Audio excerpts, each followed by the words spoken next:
Hi there, it's Margaret from Let's Learn to Sew, and in today's workshop I'm going to show you how to make your own bias tape. Now we know that we can go to local fabric or craft store and purchase bias tape. Comes in a few different colors and in different widths. But what happens if, say, you're making a skirt or a dress out of a print and you want an exact match? Well, after watching this class, you'll be able to make your own. The same thing for blankets or quilts. Right now, I'm working on this quilt for my granddaughter, and this is the back of it. I want the binding to be an exact match. So I'm taking some of my leftover fabric and making some bias binding for it. Before we begin making our bias tape, let's go ahead and take a look at what bias tape actually is and what it's used for. So this is some bias tape that I purchased at a local fabric store, and you'll notice that bias tape does come in a variety of colors. It also comes in different widths. This is a double fold bias tape, and there's 4 yards, and it's 0.25 inches wide. This one is 3 yards, and it's a 1/2 inch wide. Again, this one is a double fold. So let's take a look at what double fold and single fold mean. So this gray here is a single fold. You'll notice this side is flat and smooth, and then it's folded in. There's only one fold, hence the name single fold. When we look at this cream, we'll see that it's been folded in half. When we open it up, there's another fold inside. Let's talk a little bit about the bias tape maker. Now, whenever you purchase your bias tape maker, it's going to show you the finished size for single fold bias tape. This is a 2-inch bias tape maker right here. It's nice and big. So that means that my finished bias tape single fold is going to be 2 inches, but for double fold, since I'm going to fold it in half again, it's going to cut down to 1 inch. If you look at the back of the packaging, it will give you a little tape measure, a little guide to use to know how large to cut your strips. Before we begin making our bias tape, let's go ahead and talk a little bit about bias. So here's my fat quarter, and we've got 2 edges on fabric. You have your salvage edge, and that's this finished off edge. Sometimes it'll just be finished like this, or sometimes you'll see the manufacturer or some die lot numbers on it, things like that. Then you have the edge that has been cut by the fabric store, and this is your cut edge. So you've got your salvage, and that runs the width of the fabric at 45, and then you have your cut edge, and that's going to run the length of the fabric. When I stretch it either direction, I don't get much of a stretch. Now we do get a little bit more stretch going crosswise than we do up and down, but when we go off of either of those and we go on what's called the bias, that's at a 45-degree angle, we get a whole lot of stretch. Now the reason that stretch is important is when we're going around, like say a neckline or the armhole of a garment, being able to line it with a facing like bias tape and it having that give is going to give you a nice finished edge without any types of puckering. So now that you know a little bit about bias and the bias tape maker, let's go ahead and make some. Begin by going ahead and cutting our fabric so that it's on the bias. The easiest way to do that is to form a triangle, and what you're doing is you're bringing this edge up to the other, and then we're going to pivot this around, and I'm going to cut this line right here.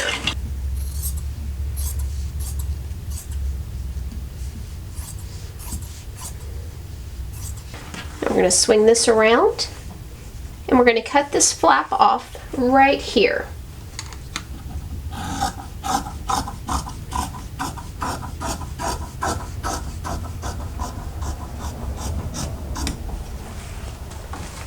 Now at this point, you have 2 equal-sized triangles that are cut on the bias.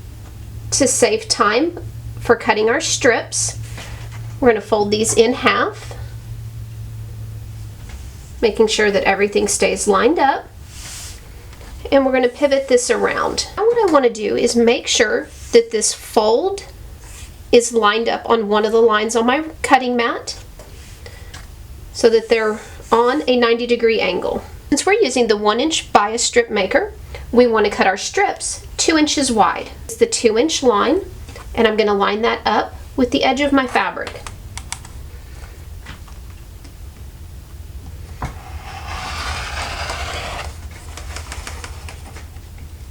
Then we take our ruler and we slide it down, and now we're placing that 2-inch line on the line we just cut.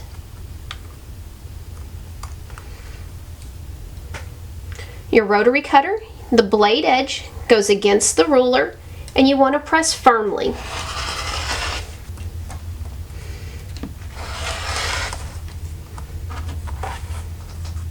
And one more cut should finish this off. I'm not going to use this little strip. You can if you want to, but that's going to get pretty small for piecing it. Now that we have our strips cut on the bias, it's time to go ahead and sew them together so that we have a long continuous strip of bias tape. So the first thing we want to do is unfold these. And if you haven't moved them, then you'll notice that they go from larger to smaller.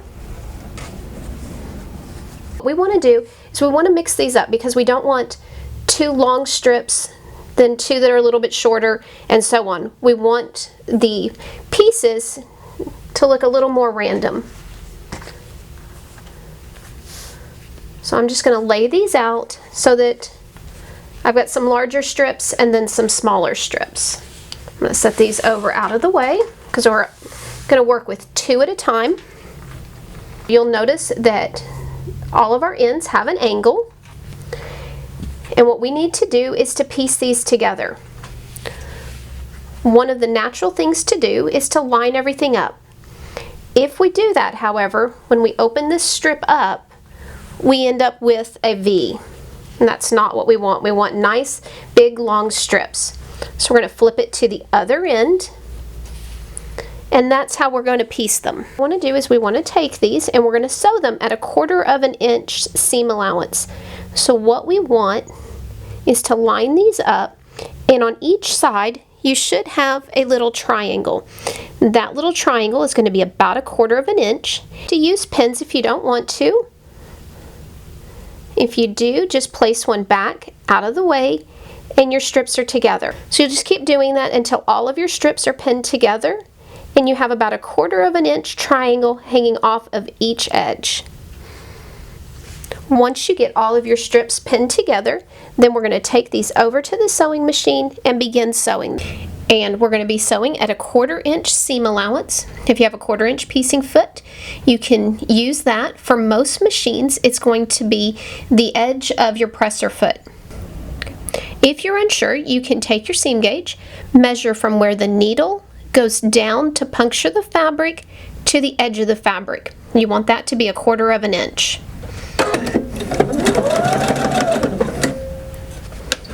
Back stitch and go all the way to the edge.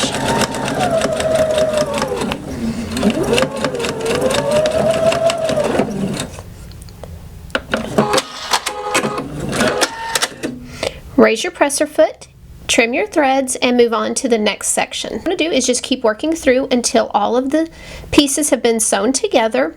Then we'll take it back over to the table, remove our pins, trim off the little corners, and begin using our bias tape maker.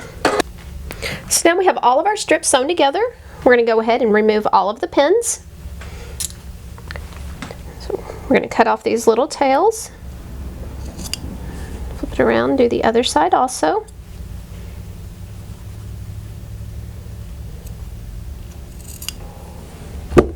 And what you'll see is we have a nice continuous line of bias strip now.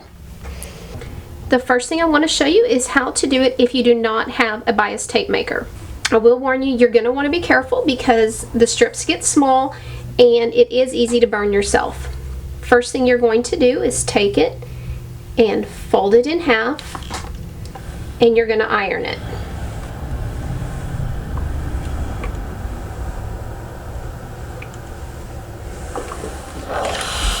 Then you're going to open it back up and you're going to fold the edge in and iron it all the way down one side.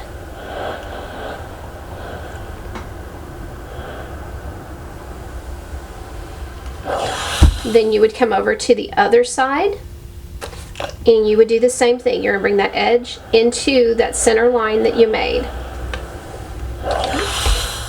At this point, you would have single fold bias tape.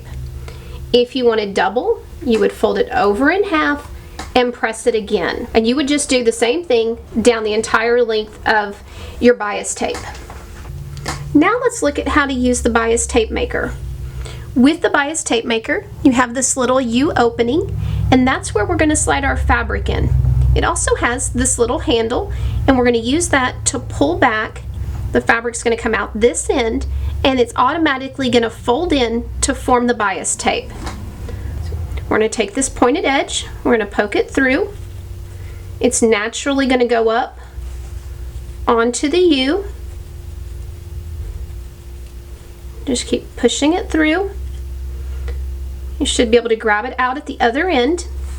If for some reason you can't, sometimes it'll catch in there, you can just take a pin and poke it through, and then you'll be able to grab hold. So we're going to pull on it just a little bit to get it started. Now all we do is just pull back on the bias tape maker and follow it with the iron. And we'll keep doing the same thing down the entire strip.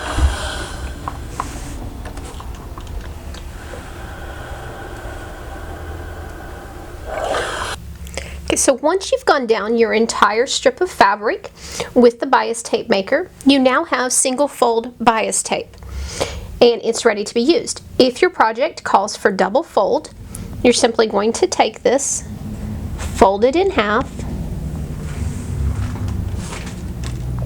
and then run your iron down the entire length.